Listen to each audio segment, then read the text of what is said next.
I pledge allegiance to the flag of the United States of America and to the republic for which it stands, one nation, under God, indivisible, with liberty and justice for all.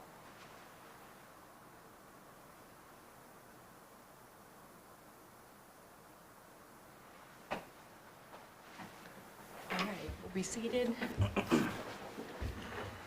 Mrs. Roberts, if you would please call the roll. Mrs. Conrad Zangmeister. Here. Mrs. Johns. Here. Mr. Kimmer. Here. Mr. Smeltzer. Here. Mr. Hoffman is absent this evening. Okay, that moves us into item number 1.5, which is the minutes of our January 12th meeting.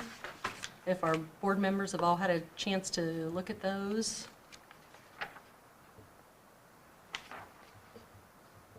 If there are no...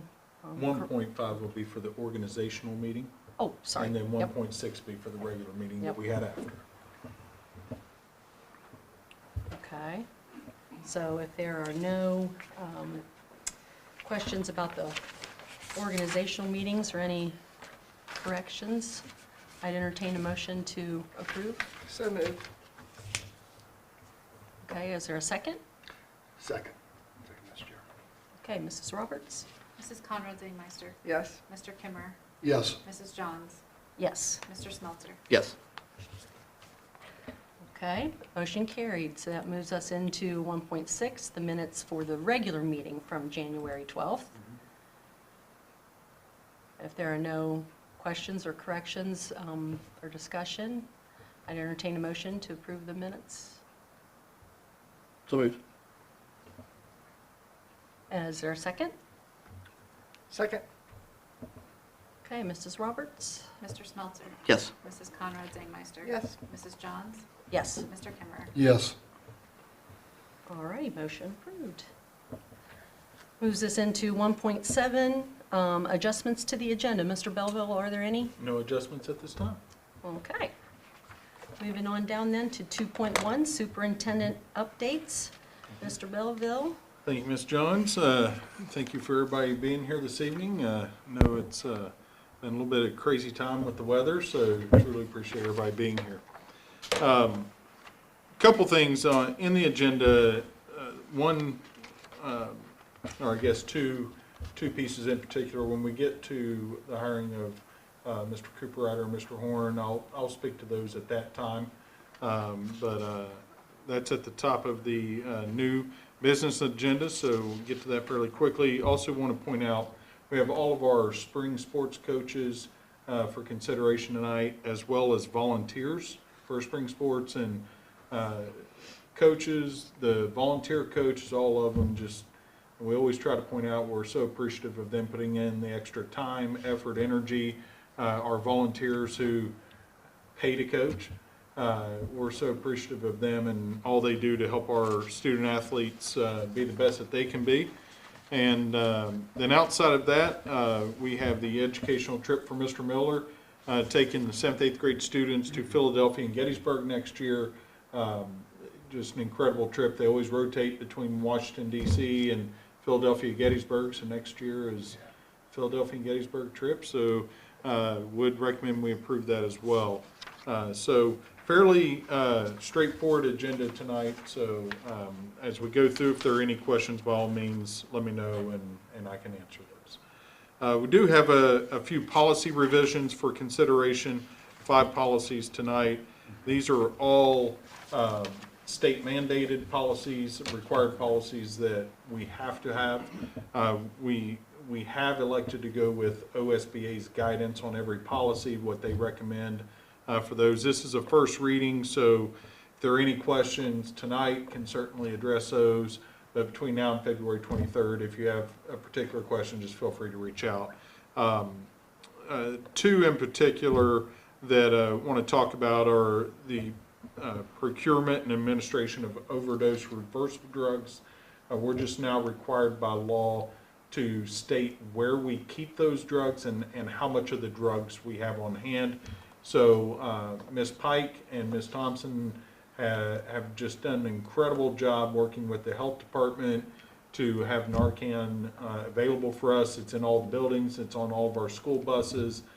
So you'll see in the policy tonight, there's not an exact number there or locations. We're making sure we dot the i's, cross the t's to make sure we know exactly where all of those are and just confirming those. So we're physically going, here it is, here's where it's located, next building, next bus.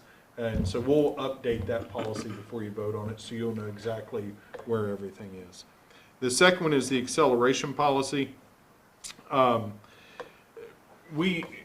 acceleration policy used to be much more extensive in wording than what is up for a first reading tonight. We simplified the policy based on OSBA recommendations. Part of that reason is due to pending legislation in Columbus.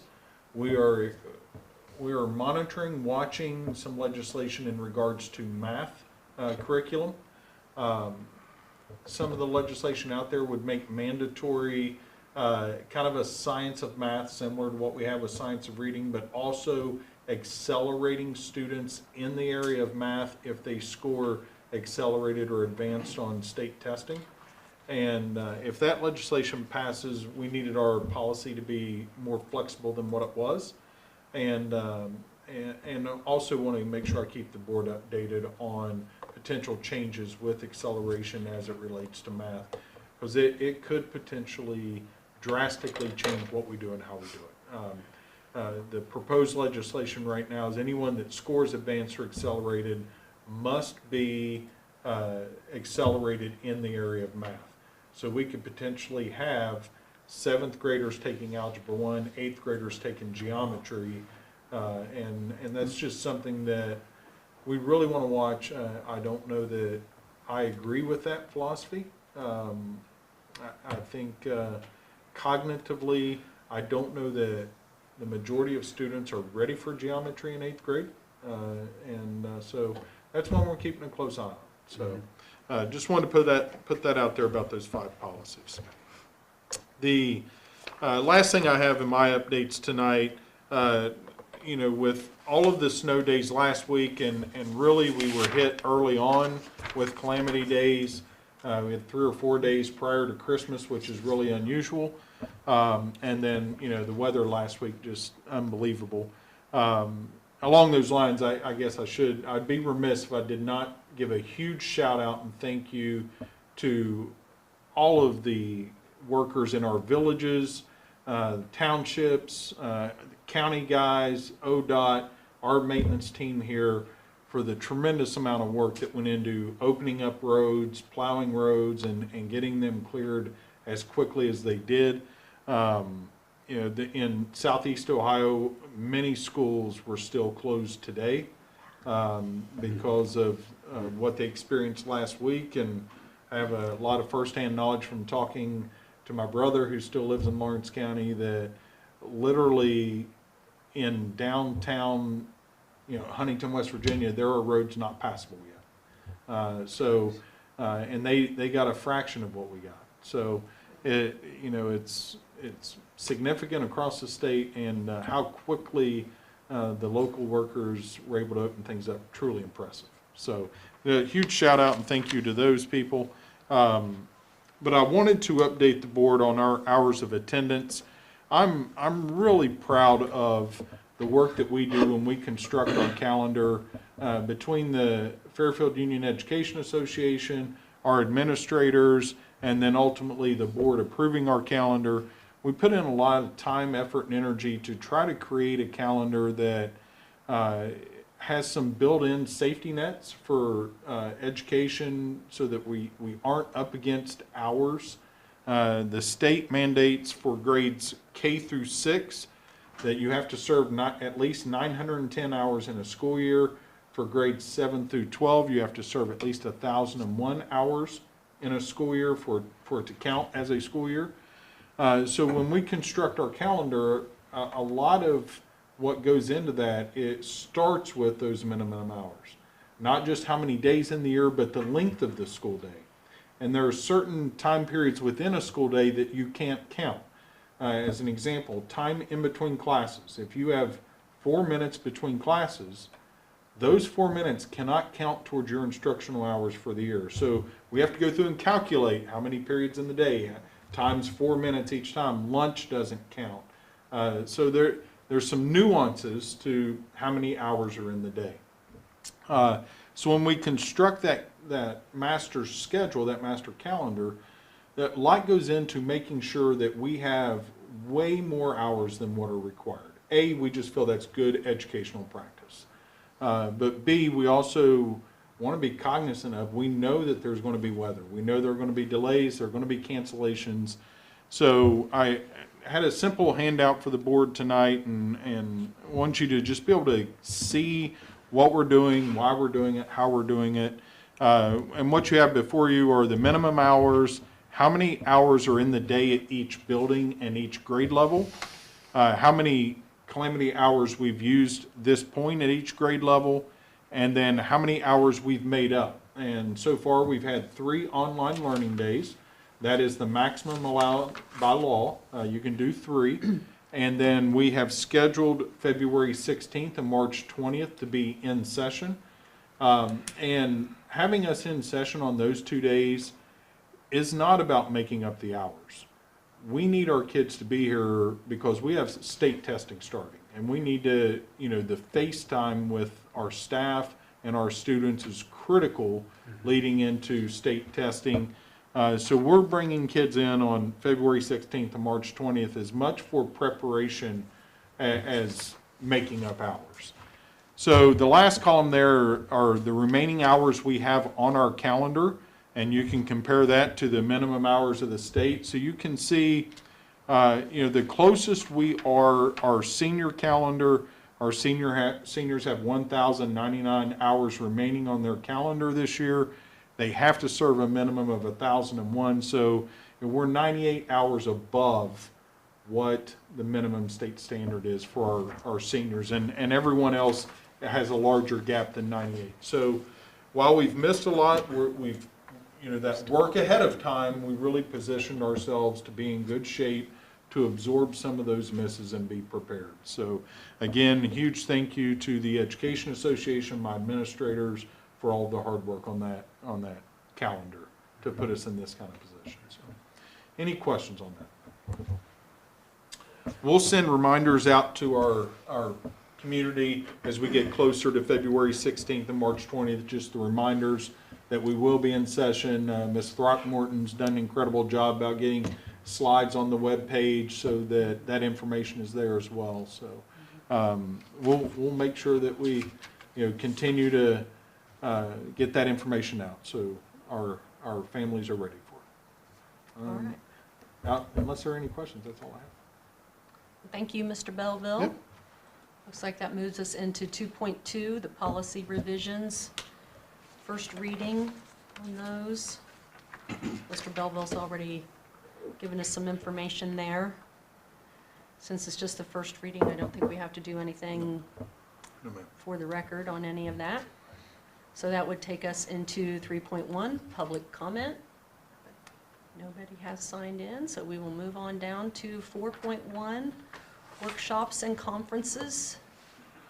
We have Bridget Mahler and Mandy Strawn to the Meta Inventory Professional Development on February 24th, $60 and $73 respectively.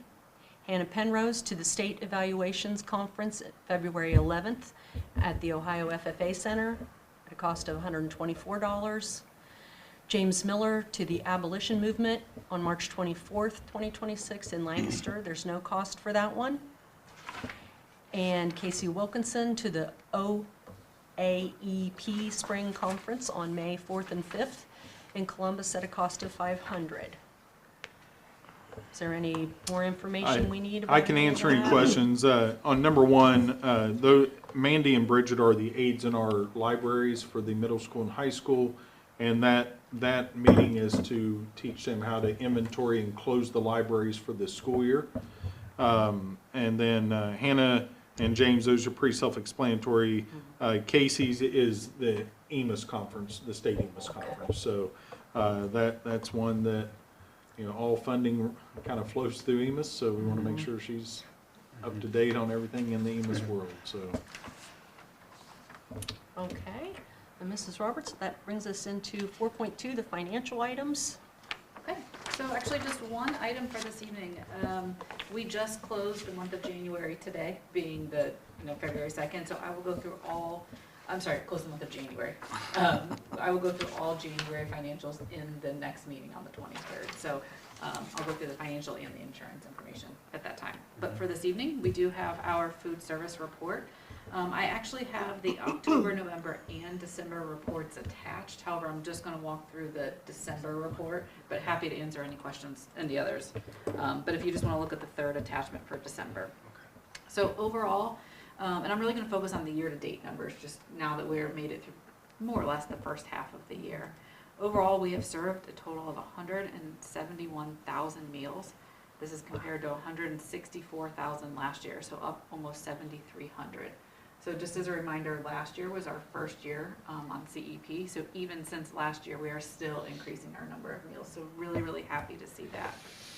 Our total revenue is at $432,000 compared to $396,000 last year, or up 35%. Expenses are at $260,000 versus $233,000, up 26%. However, the good news is when we look at labor and fringe hours, we are actually at $307,000 compared to $330,000 last year. So we were, paying some extra substitute costs last year, and just looking at that. So happy to see that just helps offset some of these extra costs a little bit.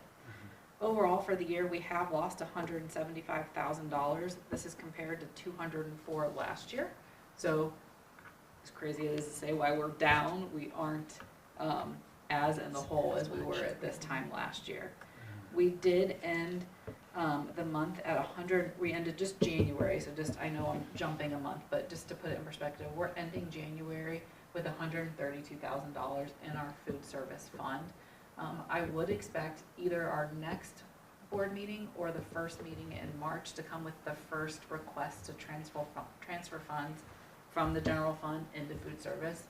We have planned that. As a reminder, that is to help offset that $175,000. We planned about $300 to $350 per year as we are feeding all of our students. So we planned that in the overall forecast. We have looked at that, and we've actually planned that for each year, and we have not made any of those transfers so far this year.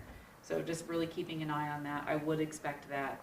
I won't do the full $350 right away. I'll just do a portion of it, and then if we need to make another transfer request, I would do that. But really happy to see that we're about $30,000 less from a profit than last year. That sounds crazy to say, but that we're not losing as much than last year.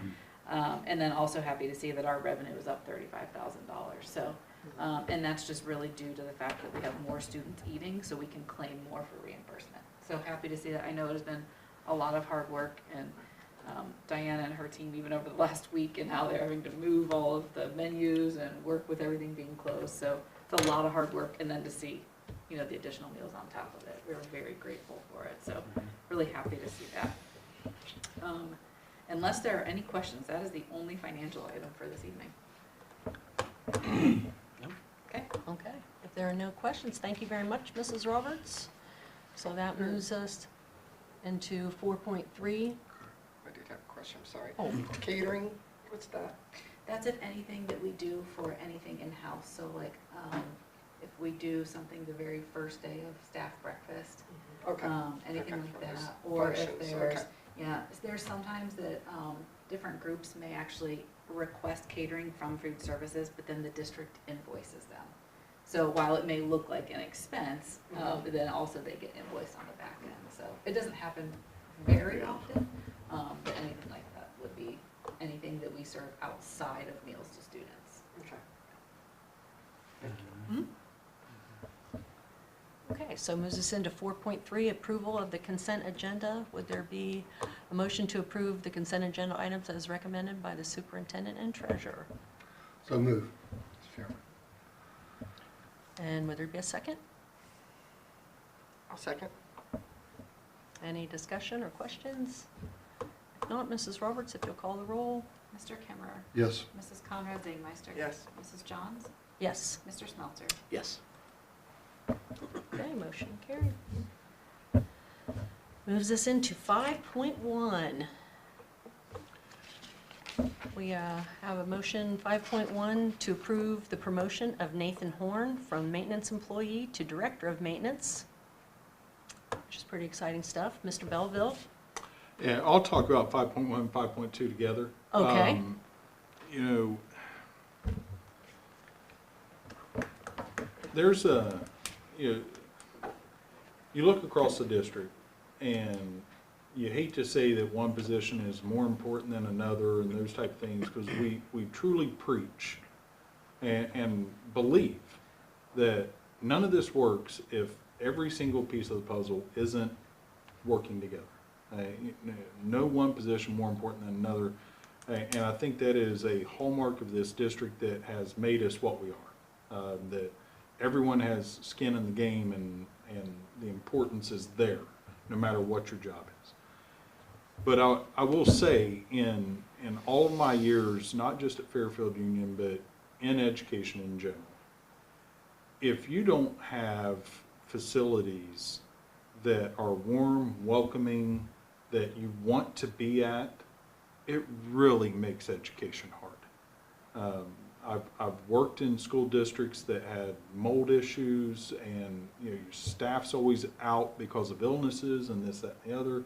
I've worked in districts that, just old buildings because of finances, they couldn't afford to replace them, and so on and so forth. And one of the things about Fairfield Union is our facilities are truly second to none. They're well taken care of. They function the way they're supposed to function. They're places that people want to be at. When you talk to visitors that come to our district, one of the first things they say, and contractors as well, they can't believe how old our facilities are. They can't believe they're 15 years old because they still look new and they function like new buildings, like everything works. And when I got here, Tom Pugh was in charge of maintenance, and Tom really nearly irreplaceable. I mean, Tom's knowledge of the grounds, the facilities, so on and so forth was amazing. And when Tom retired and Matt came on board, that was a godsend for us. Matt's super talented, and his expertise in a lot of different areas was really perfect. The timing was incredible. So we've been very lucky and very blessed to have leaders of our maintenance department that were Fairfield Union through and through. They loved this place. They were dedicated to it.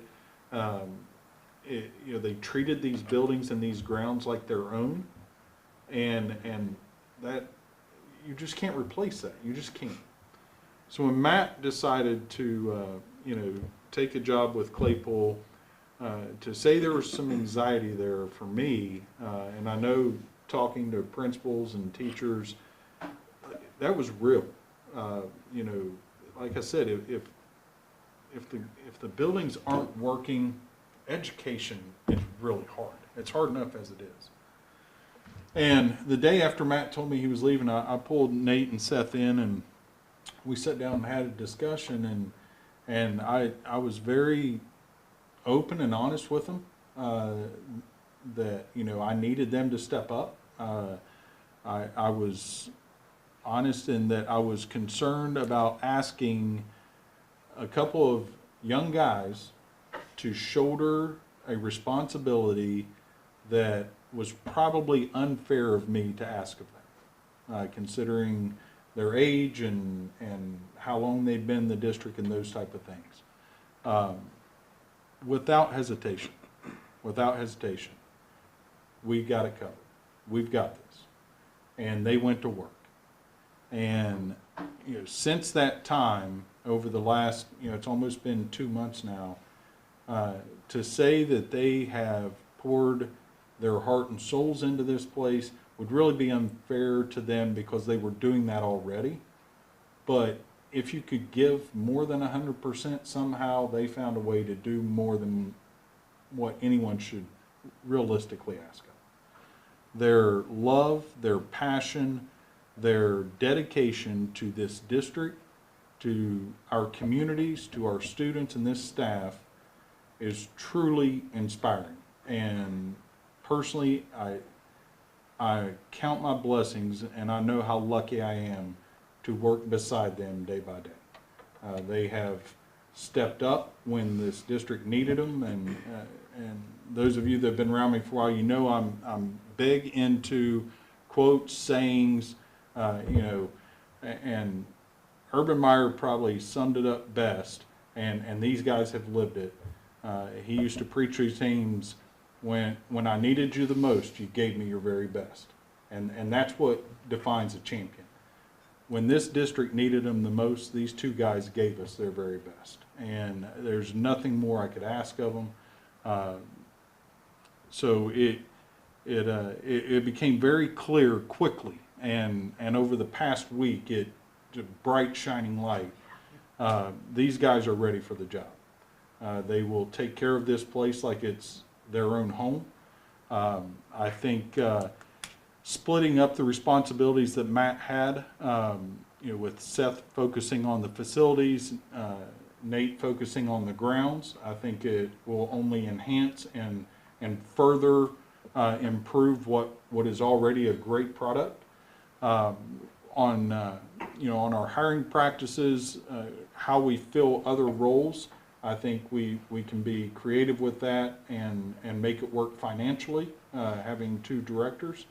But I think this move is one that could pay long-term dividends for the district. The goal is to convince them to stay with us for a long time and be the next Tom Pugh and be here 30 years. They may not want that, but I sure want it for this place and this district to have them involved for a long, long time, because if that happens, then we can all rest really easy that this place is going to be well taken care of. So it's with great pride that I bring this recommendation to you, and I can't speak highly enough for what they've done, not only while they've been employed, but specifically the last couple months in filling those shoes. So, guys, anything you'd like to say?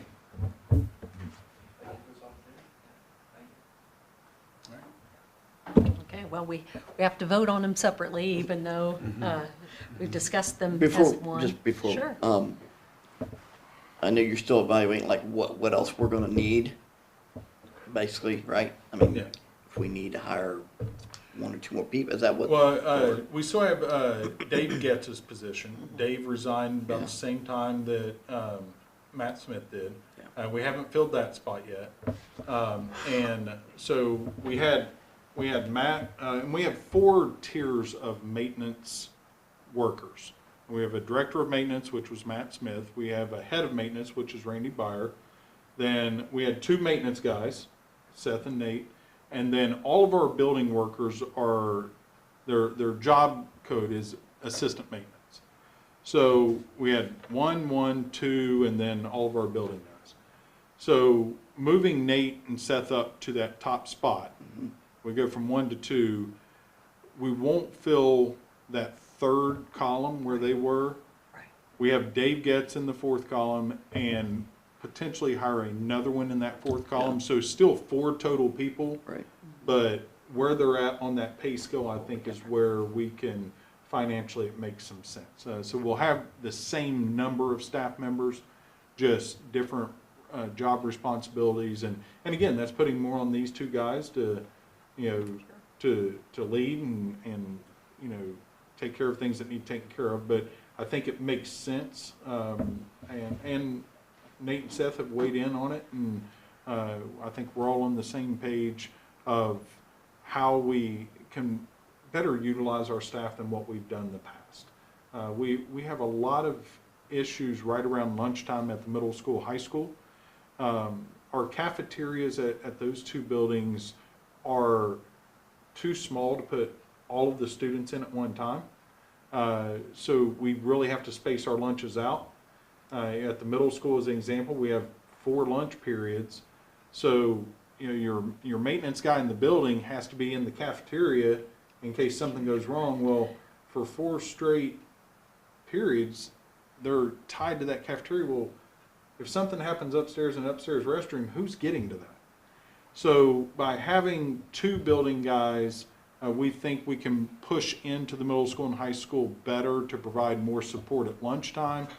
And then those 2 guys can also have responsibilities on the maintenance side of things, taking care of the field house, activity center, so on and so forth during the day. So just kind of shifting some job responsibilities and coverage that I think overall it really will be more efficient and provide better service to the buildings while students are in session, as well as still keeping the maintenance side, having enough hands there to, especially when we're in the middle of mowing season and some of those type of things where it's just time and needing hands to do the work. So. Any That's other- it. Well, I would entertain a motion to approve the promotion of Nathan Horn. So moved. I'll second. Mrs. Roberts? Mr. Smelter, Yes. Mrs. Johns, Yes. Mrs. Conrad Dingmeister, Yes. Mr. Kimmer. Yes. All right, motion carried. Congratulations to Mr. Horn. Congratulations, Nate.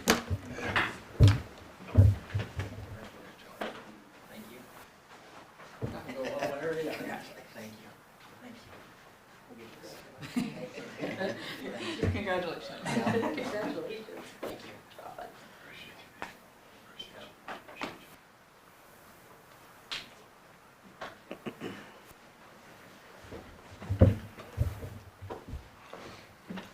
Okay, then that will move us into 5.2. A motion to approve the promotion of Seth Cooperrider from maintenance employee to director of maintenance. And Mr. Belleville, I know you spoke about the 2 of them together, so do we have a motion to approve Seth? So moved. Second? All right. Mrs. Roberts? Mrs. Conrad Dingmeister, Yes. Mr. Kimmer, Yes. Mrs. Johns, Yes. Mr. Smelter. Yes. All right, motion approved. Congratulations.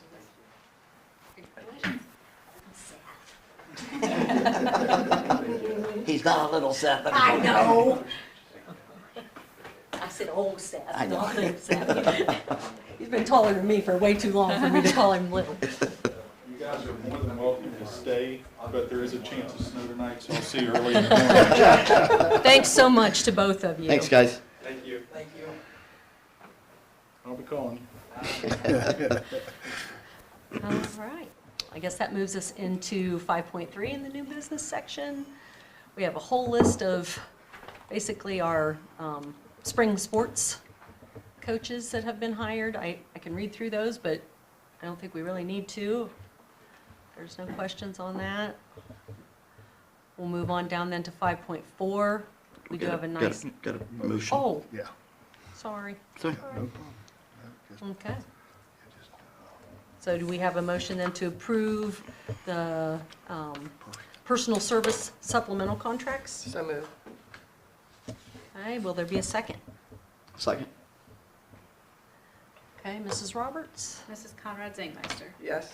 Mr. Smelter, Yes. Mrs. Johns, Yes. Mr. Kimmer. Yes. Okay, now we'll move down to the volunteers, 5.4. We have 7 listed there, which is great. Mr. Belleville is always sure to remind everyone that we certainly do appreciate our volunteers. They have to take all of the classes and everything that paid staff do, and they're doing it out of their love for their sport, their love for the school, so, and their enjoyment of working with the kids, so we appreciate them very much. Would there be a motion to approve those 7 fine people? So moved, Mr. Chairman. I'll second. Mrs. Roberts, if you'll call the roll. Mr. Kimmer, Yes. Mrs. Johns, Yes. Mrs. Conrad Dingmeister, Yes. Mr. Smelter. Yes. Okay, motion approved. All right, that moves us down to 5.5, which is the substitute teacher list. It's never as big as it needs to be, but we do have a few on there. Amen. I've noticed the last couple of meetings, we have some recent FU grads that we've been approving as subs, so that's nice to see. So there's Any questions or discussion on that? If not, we'll ask for a motion to approve the substitute teacher list. So moved. Will there be a second? Second. Second, Mr. Chairman. Okay, Mrs. Roberts? Mr. Smeltzer? Yes. Mr. Kimmer? Yes. Mrs. Conrad Dingmeister? Yes. Mrs. Johns? Yes. Okay, that moves us into 5.6, the substitute classified list. Again, we've got a couple of changes there. I'll point out there, I have Nate Horn and Seth Cooper Ryder on there Mhm. as sub mechanics. There are times that on top of all the maintenance stuff, they'll go to the bus garage to help specifically if there's like some welding on things or to help with transportation in general. If all the mechanics are out on buses driving because we're low on subs, they'll pop in there and help take care of some mechanical stuff. That's why they're on there as subs. If, outside of their regular work hours, if they're in the garage helping Dean, we have them on there for that reason. Okay. Questions or discussion of that? If not, we'll entertain a motion to approve the substitute classified list. So moved. Will there be a second? Second, Mr. Chairman. All right, Mrs. Roberts? Mrs. Conrad Dingmeister? Yes. Mr. Kimmer? Yes. Mrs. Johns? Yes. Mr. Smeltzer? Yes. Okay, motion carried. 5.7, educational trip.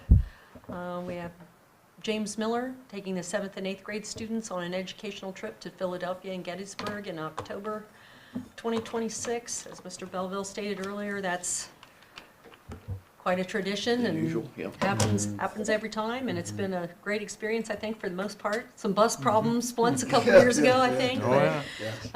certainly something the kids all look forward to, so if there are no questions or discussion on that, we'll entertain a motion to approve. So moved. I'll second. Mrs. Roberts? Mrs. Conrad Dingmeister? Yes. Mrs. Johns? Yes. Mr. Kimmer? Yes. Mr. Smeltzer? Yes. All right, motion approved. And that brings us to 6.1, executive session. Numbers 1 and 4, no action coming out. Okay, so we need a motion to go into executive session. So moved.